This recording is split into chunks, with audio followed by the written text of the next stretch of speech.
Well, let me set the scene for you. So this is a SO truck stop in Swift Current, Saskatchewan, and that highway, that's Highway 1, Trans-Canada 1, and not many trucks are traveling. I thought I would do like truck watching, but there's one truck over there far away parked, right? And then this guy just parked next to me. There's some kind of a truck driving school, Class 1A truck driver training. Like 3 guys came out of there.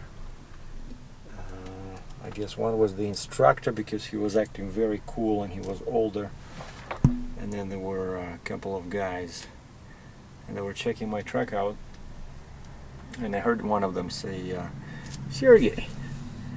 I guess he read the sign on the door. And so you know that you're in Canada when there's every trailer is, of course, as they always say, almost every trailer has 3 axles. And it's been actually an interesting trip so far because so much has changed over here. Like, I used to come here to Western Canada quite a lot when I was with Landstar. Like, for example, you see that house in the distance? Like a sprawling mansion? That's brand new. It's just like one example, because around here everything was bare. There's like nothing. But there's a shopping center nearby. But so many truck stops changed, Like, I still remember the route, but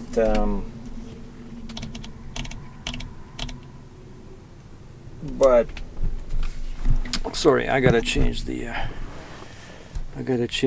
aperture because it's bright outside. If I turn the camera with the settings I'm using now, everything is white over there because there's snow.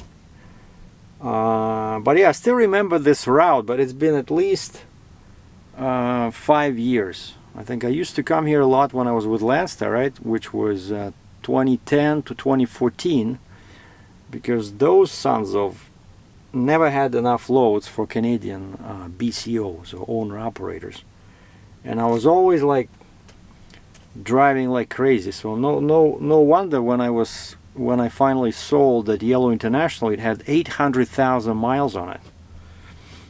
Now, in 2 years on this one, I have 100,000 miles, or 165,000 kilometers. But anyway, but I still remember all these routes, right? So I got stuck in Fargo because I-94 was closed, and then you went to west on 94 and then northwest. And I remember my first stop, which is pretty much 2 hours from Petro in Fargo, was a small truck stop in Carrington, North Dakota. I still remember. And I looked up, yeah, the trucker path still shows truck stop. I go there, everything is different. The building is new, inside everything is new. Before it was like a third world, little truck stop, somewhere like in India or somewhere, I don't know. But now everything is nice, and I asked them, I said, when did you guys do this? And they said, well, I've been here like 3 years, and it's been like this when I started working here. And then actually even Petro in Fargo got remodeled, like she said. Also, I asked them, and they said like 5 years ago.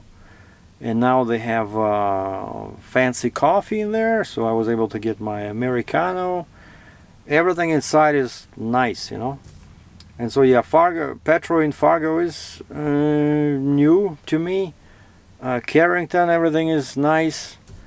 And then I know after Carrington, I always stopped in Minot, North Dakota, which actually got me fired from Landstar, right? Because I was sitting in Minot, and I put the camera on top of the trailer, pointing backwards, and I thought I would make a cool movie. So YouTube got me got me fired, and I left Minot, the truck stop, and I drove 3 or 5 minutes, and I stopped because I needed to take off the camera, otherwise I thought it would fall off, right?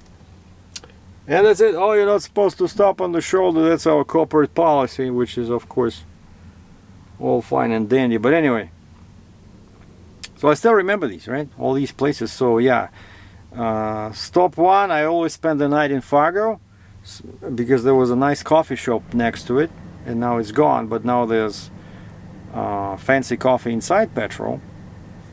And then Carrington, North Dakota, 152, and then Minot, and then you cross the border through Portal, North Dakota, and on the Canadian side it's called North Portal, Saskatchewan.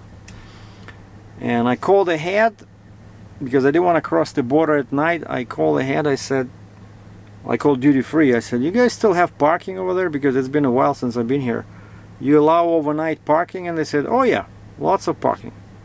And that's where I spent the night, at this portal on the US side. And it was such a big, lineup of trucks because they all were hauled up in Fargo, right, because of 94. And now there's took me the last kilometer took me, I don't know, 20 minutes, I thought Google Maps was pulling my leg because the message said 20 minutes delay, and it showed me some detours, and I'm like, what? How can it be 20 minutes right in front of the border? Usually it's like half dead, and I thought there was an accident or something, and then in the morning, and I went to grab some food, right, and then in the morning I went and at 6 o'clock, and I talked to the clerk, and she said, this happens every time when they close and then reopen the interstate. There's so much traffic. And these guys over there, it's still construction. In 5 years, I see they added Canadian Customs. They added a big building, but it's still not ready. So soon they'll have a 3 or 4 lanes for trucks, but for now it's still 1 lane. And there was 3 trucks ahead of me. It was 7 o'clock, still dark, because I checked the sunrise time in Portal, North Dakota. It says 8:30 a.m. What? And I left duty free at 7, so I grabbed coffee. Oh, and I tied down my you would be laughing about this, but I want to show you. I tied down my pusher axle. Check this out. You see that? I put a strap. Hold on. Is it too bright again? Let me see. Well, but you can see, right? So I put a strap around each wheel, and it's like minus 18 in the morning, and I'm going crazy, and my truck has been drinking fuel like a horsey drinks water, And so 3 trucks ahead of me. Took half an hour to get to the gate. A very cute female agent opens the window, but of course the way she talks and the face, don't get me started. But anyway, such a cute girl, and but citizenship. And then of course, for customs, for Canadian Customs, a guy shows up with an empty trailer who claims that he drove all the way empty through US. You're going where? Calgary? So you're going 2,000 miles empty? And for them, they don't believe it, right? They think I'm pulling their leg. I did something in the States or something. Like, how long in the States? I said, I don't know, 3-4 days. And I said, and you try to talk to them like to a human being, but they don't understand, right? So you have to, I switch back to the customs lingo, which is like yes, no, the sky is blue, yes sir, no sir. But I said, last week I was in Dryden, or 2 weeks ago, right? I said it was minus 28 Celsius, and fuel was $1.55 Canadian per liter. So don't blame me, is that this time going west, I decided to go through US, where fuel is $2.86 US a gallon premium winter fuel, you know, which is like 30% cheaper. And the weather was better all the way up to almost Fargo. The weather was relatively okay. It's just that after Fargo it became, you know, nasty. And I see she grabs this girl. She grabs some yellow form. I already know what that is, like yellow form. She starts, you know, checking boxes there. So that means that she's sending me inside, you know, like a yellow form. Okay, any weapons, any this, you know, drugs, you know. And of course now I know you don't say that you left your bazooka at home, because they don't understand the humor. And for the record, I do not own a bazooka. I do not own any weapons of any kind. But once I did this, when I just started trucking one, a guy asked me, any weapons on board? I said, no, but I left my bazooka at home. And he looks at me without a hint of a smile, and he says, okay, park your truck, go for the secondary inspection. That's how they react to a joke. So don't be a comedian, right? So yes sir, no sir, yes ma'am, no ma'am. And she's sending me inside. So park your truck and go inside, bring your passport and this yellow piece of paper. And I go there, and there's like three or four more people there. And from that, and they're talking to each other, and I understand that basically everybody gets sent inside. They were saying that probably the computer, because it's so cold, that the computer in that booth where the girl sits, it does not work. And so she just does it, all she does is just fill out these forms, and she sends everybody inside. And so I waited maybe 30 minutes for my turn, because they were dealing with somebody else. And they were searching, okay, park, bring your dry van to the dock. They were searching them, and the guy was like, why? We cross here every week. Of course, they don't like those kind of questions. But anyway, when it's my turn, the guy, empty truck. I said, yeah, me. All right. And it's always funny how they ask, you know, basically, they want to search your truck, right? And they have absolute power. Absolute power. You're guilty unless proven innocent, like the opposite of the modern society, right? And so when they want to search your truck, they will search your truck, right? And so they do not ask you for permission. And I always know, but I you know, as a linguist, right, as a former teacher of English, I like how they phrase these things, you know. So we had the border, right, in the middle of nowhere, and there were trucks next to me. So, like, do you leave your truck open? And I have my, you know, I have my computer inside, I have my camera, right? And I have a couple of my fancy baseball hats. So, of course, you lock your doors, right? But the guy said, so flat, empty? I said, yeah, okay, you know, basically come here. So I go there.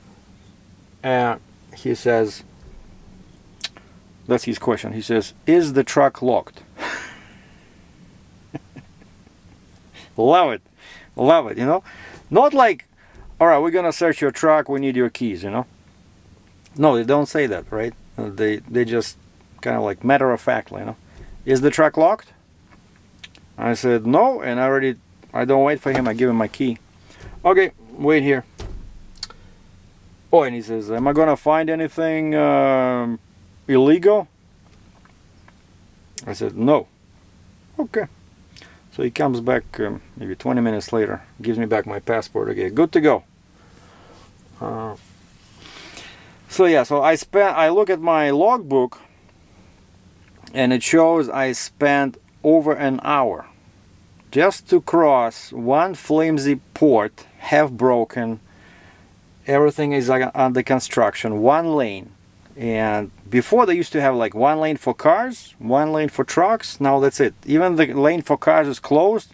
They have one lane where the lady cannot even do clearance from the booth, and she sends everybody inside. I'm telling you.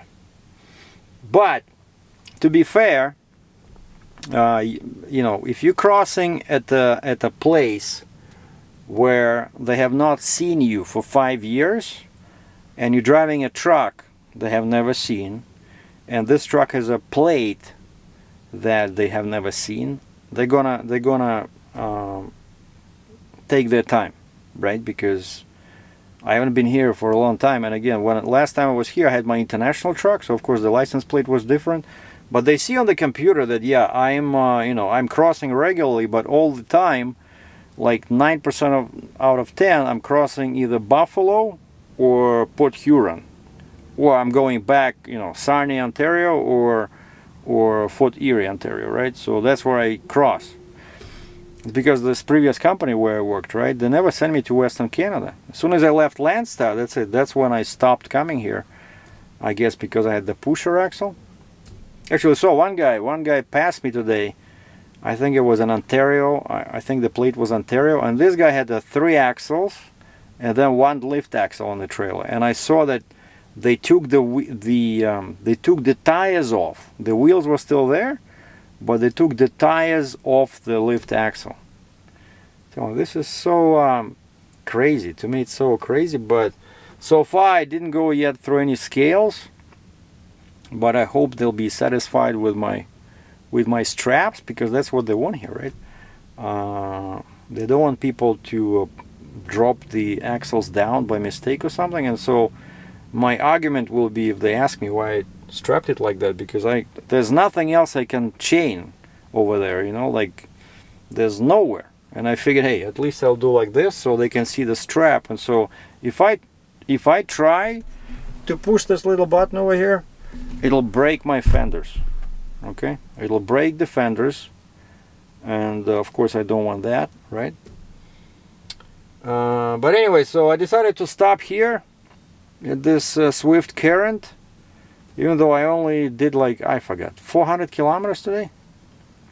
My first stop after the border was Estevan. Again, I remember that.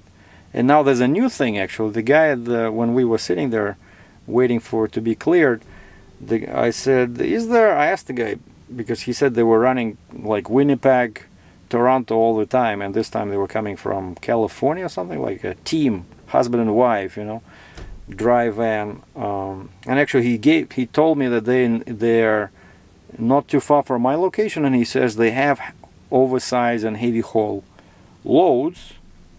And he gave, of course, I asked him for the name of the company, and I said, do they work with outside carriers? And he said, yeah, we have some owner-operators. I said, no, I'm not an owner-operator. I'm not going to go work for your company. I said, I'm a carrier. I'm independent. So does your company work as a broker? Like, can I use them as a broker? You know, maybe they have some nice loads, right? And he says, I think so. So I'm going to look. I remember the name. So I'm going to look them up on the web and see if they might, if I might get some loads. And also I reached out to a company, like I know this guy, actually the guy who's coming Wednesday to help me with the Stinger, because he's unloading there, right? He works for a big, huge company out of Western Canada, and all they do is like multi-axle stuff. And he gave me the email addresses of his dispatch, and I sent him an email. I said, this is what I got. If you guys ever need a separate extra truck, so let me know. I'll be happy to move a load for you. But of course my problem is I cannot wait like 30-60 days, you know, like all these big companies. That's what they want. They wanted to wait 30-60 days for payment. A guy was pulling a 3-axle step deck with a John Deere grader. And so yeah, so I stopped here because I looked up the distance on Google Maps, and it's 500 kilometers, so 300 miles from here to Calgary, right? So I can do it easily tomorrow. And the good news is that the temperature has been rising steadily ever since because all this cold, they call it high pressure kind of like invisible cloud was going from northwest to southeast. All this extreme cold, like they had it last week in Alberta. It was like minus 28 Celsius, minus 30. It's super cold. It's almost the same in Fahrenheit, you know. Like I know minus 40 Celsius is minus 40 Fahrenheit. So minus 30 is just a little bit, you know, maybe like minus, I don't know, 32, 33 F, you know. So it was super cold, and then I started going this way, right? And so I knew that as I'm going northwest, it should become warmer. And so I started this morning at minus 18 Celsius, which is minus 4 F, I already know. And then gradually, oh, and the first 2 hours, all my axles were frozen again. You know, I'm looking at these. So that's my front drive axle. This is my rear drive axle. That's my transmission. So these two are critical for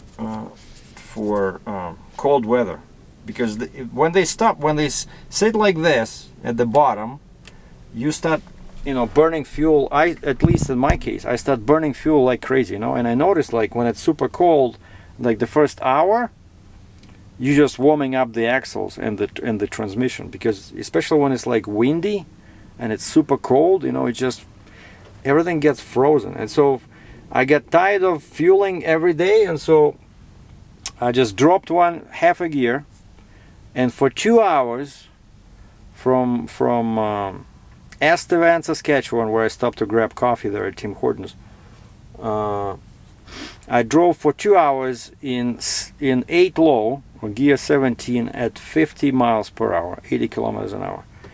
And it took 1.5 hours for the front axle temperature to reach 100. You know, and as soon that happened, and then I see the temperature in Celsius became minus 15, minus 14, and then finally it reached minus 10. And I said, okay, that's it. I see all my axles are warm, transmission is over 150, and I killed the cruise control, switched into 8 high, and started driving at 91 kilometers an hour, 56, you know, like holding the steering wheel with 2 hands. Things are flying by the window. But one thing I wanted to mention about the Estevan, right? So I was talking to these people inside there, and I asked them, I said, is that Husky still there? Because I know you can park there, and there's a Tim Hortons, which I don't like, but there's no other source of coffee over there. And the guy says, yeah, just don't take the bypass in Estevan. I'm like, bypass? What bypass? And he says, oh, now there's a bypass. He says, there's the Peterbilt dealer at the east of town. And I said, yeah, I remember that one. That one was there 5 years ago. Back then it was like brand new. And he says, yeah, right where that Peterbilt dealer is now, there's a bypass. He says, you will see it says truck bypass highway, 39? And it goes around the entire town. So he says, if you want to go to that Husky, just don't take the bypass, just go straight. And then of course inside this Estevan, there's a couple of blocks you have to go around, like the very downtown. There's still no trucks, and there's signs that say all trucks turn right here. And you turn right, and then you just take the next street, and you just follow the main road, and you come back. So basically it was like that like 5 years ago, like a tiny little bypass, because they don't want trucks you know, going through downtown. And so yeah, so many things changed, and I see so many new buildings, you know. It was pretty interesting, you know. I'm driving, and new hotels everywhere, you know. And the same on the US side. In North Dakota, I noticed a lot of things have been added, you know, like new companies, new trucking yards, you know.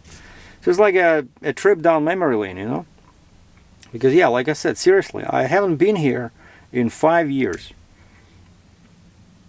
And so yeah, that's why I'm not rushing, because I'm timing my loading to this guy, my friend, unloading. And he says he'll be there Wednesday. And so since I only have 5 hours to Calgary, right, so that's why I stopped early. And I still haven't done my IFTA paperwork. I gotta do it. I gotta do all these kilometers and liters and gallons, add them up, you know, and get ready to send them a return, but I still have time, 10 more days. But now it's still light, so I can do it. Alright, we're gonna finish this blockbuster with some incredible footage from Highway 1. See if we can find any cool trucks. Well, like I said, for some reason it doesn't look that busy today. So mostly, what's the time now? 4 o'clock? And we are on Central Time now, Central. But by the time I reach Calgary, I'll gain another hour.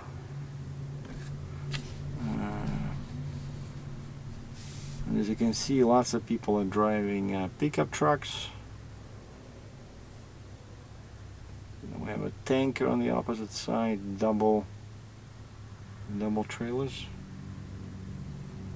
Another pickup truck pulling a horse trailer.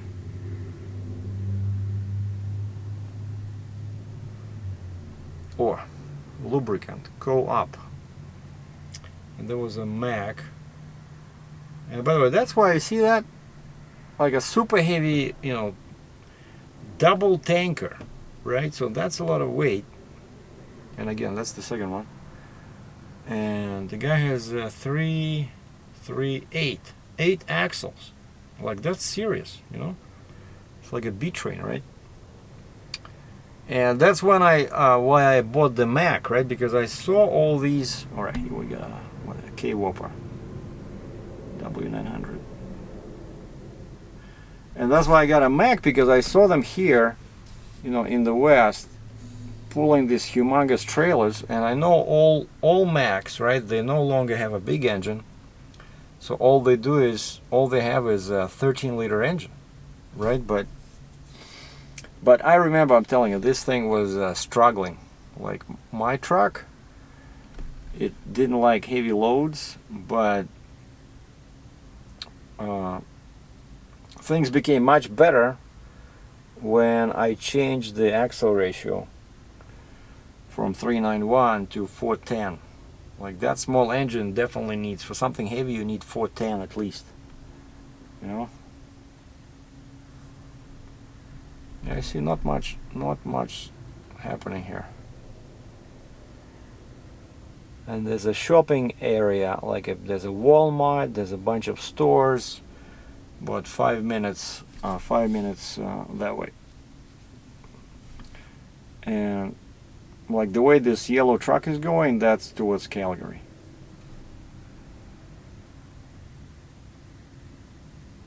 Maybe I'll go grab something to eat and then do my paperwork.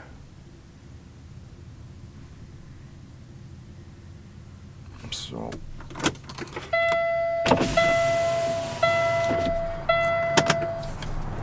let's see, we have one more guy just arrived. Some driving over here. What?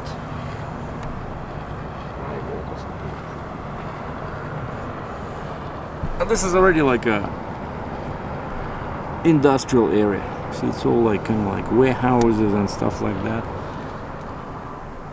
All you can do here is just go eat inside that restaurant and then maybe sit inside the truck. But luckily it's not cold anymore. It's like +1, I don't know, 33F. So the more I'll go towards Calgary, the better the weather should be. And so yeah, so I'm gonna time my loading with the availability of this guy that can help me. Just kind of like, to kind of like a chaperone me, make sure I don't make any mistakes with this Jeep and Stinger, because it is a big load. And the shipper has been notified, because they wanted 24 hours notice, to start, to warm up the machine, make sure it starts.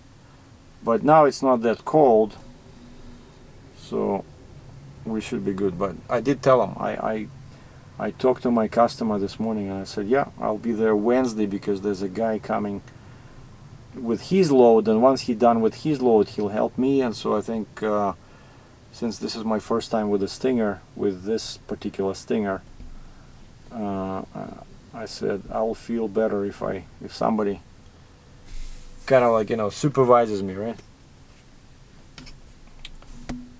And that's it. So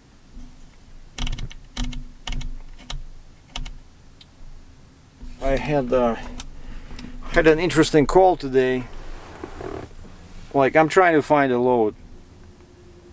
Like, I posted my truck on my load board from Toronto to Alberta, from Chicago to Alberta, from Baltimore to Alberta for the end of the month, like when I'm ready to do the second one, the second machine. And that time I really don't want to drive again empty, you know, 2,000 miles. That's just crazy. And my phone rings and the guy says, I see you guys do heavy haul. We have a load, 125,000 pounds in Alberta going to Ontario.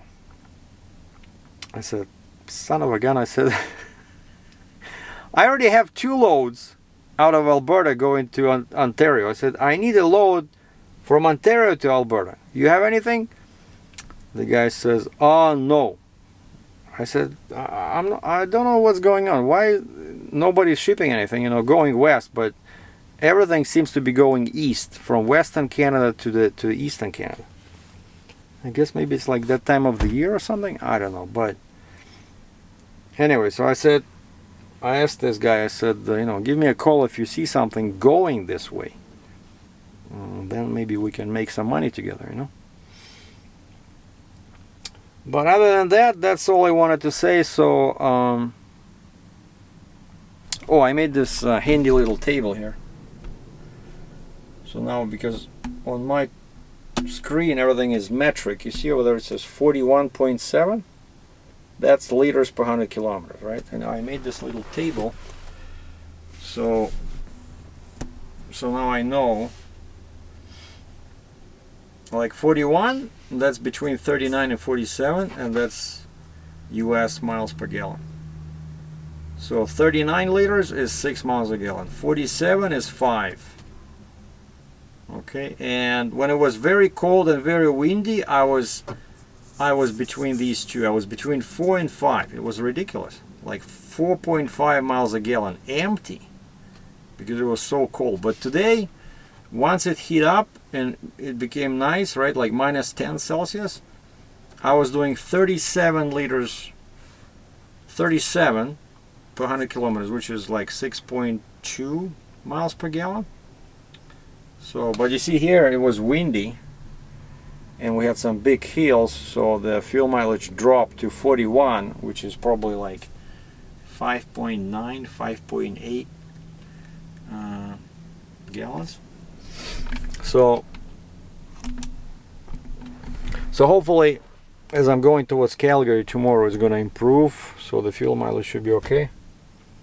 So, oh, and I got, I don't know if I mentioned this, but I found a small coolant leak on one of the hoses. I think it was just caused by the super cold weather, and it had one of these, see, like this little clamp, and it was leaking. It was not leaking, but just this kind of like moist, you know, and I saw it was a red in color, so it was coolant, because my coolant is red, and it was like very tiny, like just basically, I don't know, maybe the hose cracked or something. I tried to tighten that little clamp. It wouldn't go anymore to the right, and so I was passing here some kind of agricultural equipment supply store, and it also says Napa, right? So I stopped there and I saw that they have these. And I wasn't sure which one I have. I know it's like similar size, but I got two of each. See, one is bigger, one is smaller. So 2 smaller ones, 2 bigger ones. And when the weather gets warm, I'm gonna replace that one. Maybe that one is just, you know, worn out or something. But and then the last thing I need to fix is that switch. Just drives me crazy. The switch that's broken on the in the back of the trailer. That toggle on-off switch, right? And I found some switches, but I found just basic ones. Yeah, I found something like this, right? That's the toggle switch, but you see, it's not weatherproof. So this will not last. Maybe like after 1 week it'll be done, you know. I'm trying to find the same type as what I have over there, because I know it's the switch. The switch is short inside, and so no matter what position the switch is in, like on or off, the lights are flashing on that axle in the very back. And actually, when I was buying these clamps, I asked the guy about these toggle switches, and he says, oh, you gotta go to this trailer shop, and he gave me the name. But I looked up on the map, they were like, you know, 5 minutes away from the freeway. And I thought, it's not that urgent. I might find another trailer shop. But basically that's what I need. I need a trailer shop, because a regular auto parts store, they just sell these basic ones, but they don't sell these weatherproof. But you know, I thought that this being like northern Canada, right, so they should be selling this stuff, because it's always cold here, it always snows and stuff like that. And basically, at least now I know where to go. So I need a trailer shop that says that sells trailer parts. And then I'm gonna replace that switch, and that should stop those lights from flashing. Anyway, those are the news. That's all I got. Thanks for watching. And the next video will probably be on Wednesday after I load. And we're gonna put one GoPro. I'm gonna put one GoPro here, like in its little frame, right? And we're gonna put another one on the back of the truck, so that you can see we're gonna be having fun with that big neck extension. So a lot of action is gonna be happening right behind the truck, and so that camera, the rear one, will be, you'll be able to see how we're flipping the neck, how I'm disconnecting, how we're attaching the Jeep, right? And then this one, I'll do this trick where I'm using the truck as a tripod, right? So I will, when the trailer is ready to be loaded and the Stinger is attached, so I'll just position the truck like at a 45-degree angle towards the trailer. And because that will take a while, you know, because we're going to be backing that scraper on the trailer, but the guys will be loading. I'll be just, you know, watching, because it's a big cat dealer, and they said to the customer that they said, yeah, we're going to load. And they said also that they're not going to charge me for unstacking my stuff, you know, my Jeep and Sting and stuff like that. So that's good, right? All right, that's it. Thanks for watching. Be cool, stay safe, be warm, and check back on my channel on Wednesday.